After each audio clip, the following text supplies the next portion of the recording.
Puramus et tisbe, juvenum pulchermus altera, quas soriein sabuit, praelata puellis, contiguas tenuere domos, ubi dicatur altam coctilibus muris cinxissis miramis urbem. Not etiam primosque gradus vicinia fecit, tempore crevit amor, tae dae quoc iure cuisant, sed vetuere patres, quod non potuere vetare, ex aequo captis ardebant mentibus ambo. Conscius omnis sabest, nutu signisque loquuntur, quoque magis tegetur, tectus magis aestuat ignis. Fissus erat tenui rima, quam dux erat olim, cum fieret paries domui communis utrique, id vitium nulli per saecula longa notatum, quid non sentit amor. Primi vidistis amantis, et vocis fecistis iter, tutaeque per illud murmere blanditiae minimo, transire solebant. Saip ubi constiterant hinc tisbe, puramus iling, inque vices fuerat captatus anelitus oris, invide dicebant paries, quid amantibus obstas, quant erat ut cineres toto nos corperi jungi, aut hoc si nimiumst velados gradanda pateres. Nec sumus ingrati, tibi nos debere fatemur, quod datus est verbis et amicas transitus auris. Talia diversa, nequiquam sede locuti, sub noctem dixere vale, partique dedere, oscula quisque suae non pervenientia contra. Postra nocturnos aurora removerat ignes, solque pruinos as radis sicaverat erbas, ad solitum coiere locum. Tum murmere parvo multa prius questis statuunt, ut nocte silenti fallere custores foribusque excedere temptent, cumque domex irent, urbis quoque tecte relinquant, neves sit errandum lato spatiantibus arvo, conveniant ad busta nini latiantque sub umbra arboris, arboribi nivies suberma pomis.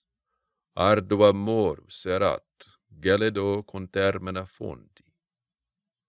Pacta placent, et lux, tarde discedere visa, praecipitatur aquis, et aquis nox exit abistem. Callida per tenebras versato cardene tisbe, egredetur fallitque suos ad operteque vultum pervenit, ad tumulum dictaque sub arbere sedit.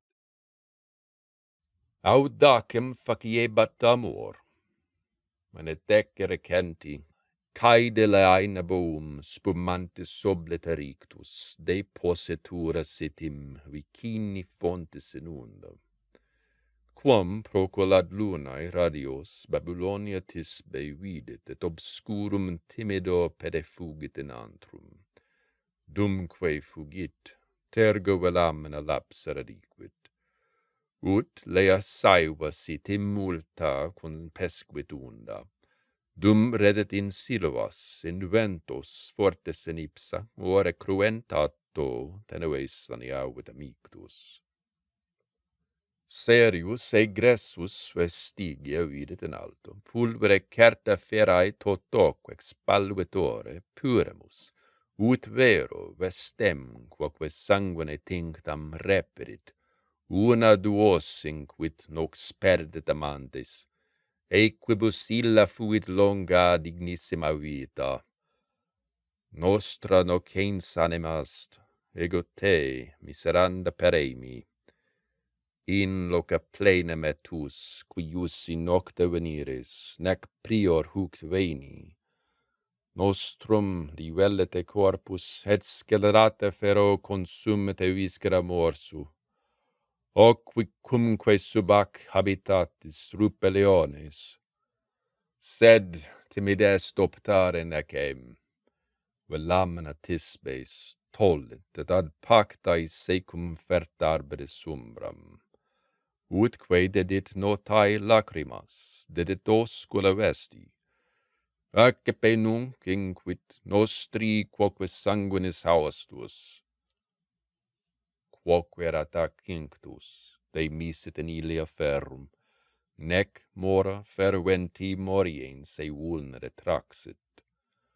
Ut jacuit resupinus humo, cruore mecat alte, non aliter quam cum vitiatur fistula plumbos scinditur et tenuis tridente foramine longas, eiaculatur aquas, atque ictibus aera rumpit.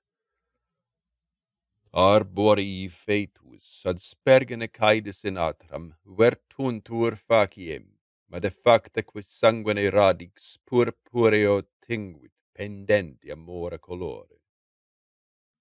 Ecce me tu nondum posito, ne fallat amantem, ille redet juvenem quocolis animoque requirit, quantaque vitarit, narrare pericula gestit, utque locet visa cognoscit in arbore formam.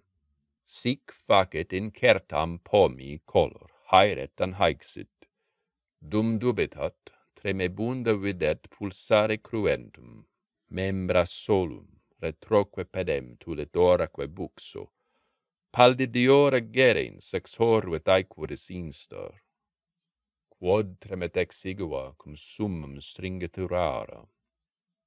Sed postquam remorata suos cognovit amoris, percutit indignus claro plangore lacertus, et laniata comas amplexaque corpus amatum, vulnera supplevit lacrimis fletumque cruori, miscuit et gelidis in vultibus oscula figens. Pure me clamavit, quis te mihi casus sedemit? Pure me responde, tua te carissime tisbe nomenat, exaudi vultus quod tolli acentes. Ad nomen tisbes oculos ab morte gravatos, puramus erexit visaquere condit illa, quae postquam vestemque suam cognovit et ense vidit ebur vacuum. Tua te manus inquit, amorque perdidit infelix, estet mi fortis in unum hoc manus, estet amor, dabetic in vulnera vires, perse quar extinctum letique miserma dicar causa comesque tui, qui qua me morte revelli, ius sola poteris nec morte revelli, hoc tamen amborum verbis estot erogati, o multum miseri meius illiusque parentes, ut quos certus amor, quos hora novissima iunxit, con poni tumulo non invidiatis eodem, at tu quae ramis arbor miserabile corpus, nunc tegus unius, mox est tectura duorum, signa tene caedis, pullosque luctibus aptos semper habe fetus, gemini monumenta cruoris. Dixit et aptato pectus mucrones sub imum incubuit ferro, quod adhuc caedet epebat. Vota tamen tetegere Deus, tetegere parentes. Nam color in pomes tubiper maturuit ater, quod quaerogis super est una requiescit in urna.